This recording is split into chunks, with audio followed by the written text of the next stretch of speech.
com essa explosão de pessoas físicas na B3, não acha que apareceram muitos cotistas e acionistas especialistas no mercado?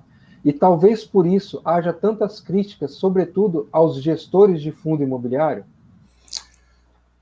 Quando você tem um grande número de pessoas entrando novas, né, elas trazem uma bagagem, né, de fora da Bolsa de Valores, mas talvez essa questão das críticas seja muito mais grupos, né, você conversar, você ter relacionamentos, e aí as pessoas elas vão se ajudando. Você viu isso, você viu aquilo, né? Então monta um grupo de WhatsApp do fundo tal, um monte de gente olhando alguma coisa e cada um criticando de uma forma.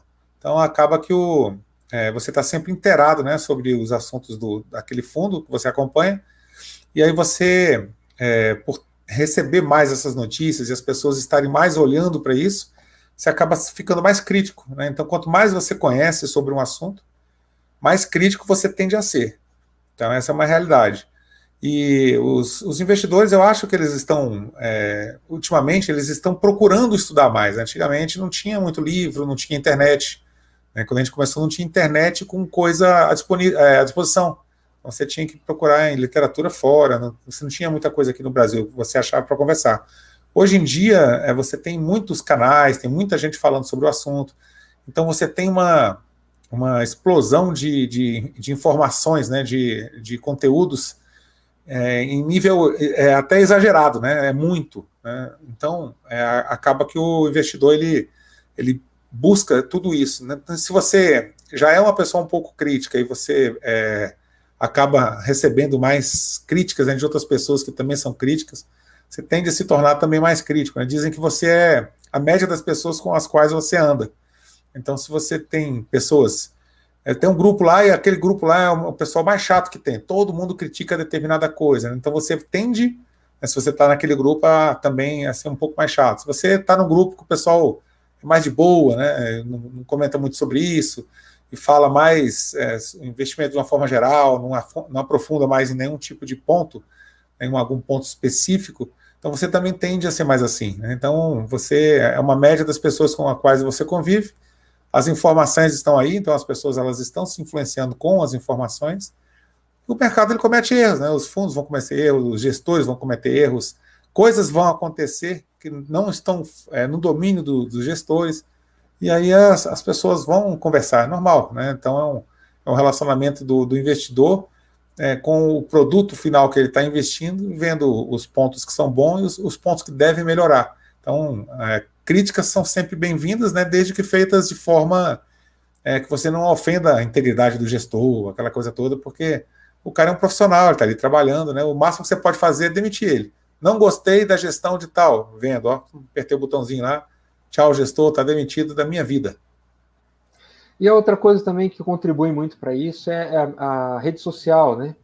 Então, você está aqui no YouTube, você tem uma opção de gente falando sobre isso, você tem o Instagram, que tem muita gente falando sobre isso, e aí é natural que aquele cara que está começando, ele queira entender tudo de uma vez só, né? Então o cara só fala sobre isso, só lê sobre isso, só vive sobre isso, e aí tem os ciclos, e da mesma forma que tem isso em investimento, tem o cara da política, né? Todo mundo é jurista, todo mundo sabe o nome completo de todos os caras do STF. Aí você tem aquele cara que na época do futebol todo mundo é técnico de futebol. Agora, no meio da pandemia, todo mundo é médico especialista em como é que é? Em virologia, imunologista. Né? Todo mundo sabe, é especialista nos assuntos e quer pôr a sua opinião e colocar a sua opinião como sendo a opinião verdadeira sobre o assunto. E entra numa paixão nessas discussões que é natural do ser humano. Né? E o nome disso é ruído. Então, quanto mais você se expõe ao ruído, mais coisas, mais informações chegam para você, mais você vai se contaminando com seus vieses, mais você vai se contaminando com as suas heurísticas, menos você consegue desver e menos você consegue ter um pensamento independente, porque as fontes você não sabe separar ainda o que é entretenimento do que é informação.